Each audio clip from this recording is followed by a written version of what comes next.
సదాశివసమారంభాం వ్యాసశంకరమధ్యమాం అస్మదాచార్యపర్యంతాం వందే గురుపరంపరాం.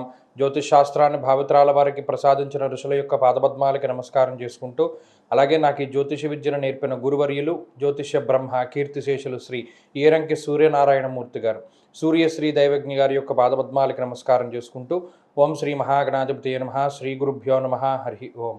వీక్షకులందరికీ నమస్కారం. ధనురాశి వారికి ఈ వారంలో సానుకూలమైనటువంటి వాతావరణం ఉన్నది.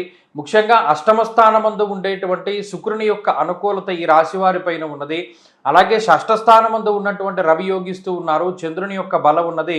ప్రధానంగా గత వారంతో పోల్చుకుంటే అనుకూలించేటువంటి గ్రహాల యొక్క సంఖ్య పెరగడం వల్ల శారీరకమైనటువంటి మానసికమైనటువంటి ఒత్తిడిలో కొంత తగ్గుముఖం అనేటువంటిది మనం చూడవచ్చును.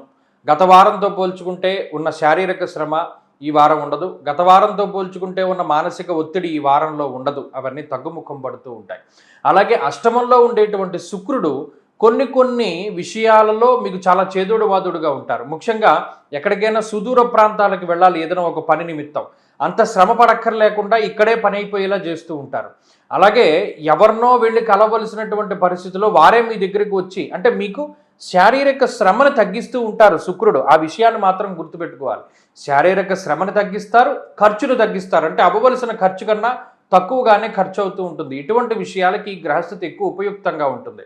ఈ వారంలో అర్ధాష్టమ శని యొక్క స్థితి, సప్తమ స్థానంలో ఉండేటువంటి బుధుని యొక్క స్థితి, అష్టమ గురుని యొక్క స్థితి వల్ల వచ్చేటువంటివి ఏంటయ్యా అంటే చికాకులు, చీత్కారాలు. ఏదైనా ఒక సలహా చెప్తే ఇదివరకు వాడు మీ సలహా చాలా గొప్పగా పాటిస్తాడు, కానీ ఇప్పుడు నువ్వు చెప్పేది ఏంట్లే అన్నట్టు చూస్తూ ఉంటాడు. వాడు ఏం వ్యక్తీకరించడం, కానీ ఇతరులు ఇచ్చేటువంటి హావభావాలు చాలా వ్యతిరేకంగా ఉంటాయి. అక్కడ మీకు తేడా తెలిసిపోతుంది. ధనురాశి వారు ఏం గమనించాలి? అవతల వ్యక్తి మీకు అతనికి ఇష్టమై వింటున్నాడా మీ మాట, లేకపోతే ఏదో మీతో అవసరం ఉంది కాబట్టి వింటున్నాడా అనేటువంటి విషయాలపై ఈ వారంలో క్లారిటీ వచ్చేస్తుంది. మీతో పని అయిపోయిన తర్వాత ఎలా ప్రవర్తిస్తారు, పని కాకముందు ఎలా ప్రవర్తిస్తారన్న దాని మీద మీకు క్లారిటీ వస్తుంది.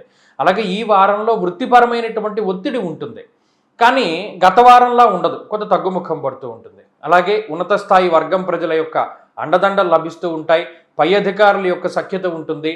కాబట్టి ధనురాశి వారు ఈ వారంలో మానసికమైనటువంటి ప్రశాంతతని మరింతగా పొందడానికై ఎక్కువ దత్తాత్రేయ స్వామి వారి ఆరాధన, సిద్ధమంగళ స్తోత్రాన్ని, ఉమామహేశ్వర స్తోత్రాన్ని క్రమం తప్పగా పఠిస్తూ ఉండండి. ఈ వారంలో కలిసి వచ్చేటువంటి రోజు శుక్రవారంగా చెప్పవచ్చును. అదృష్ట సంఖ్య 2, అదృష్ట వర్ణము తెలుపు. తదుపరి మకర రాశి.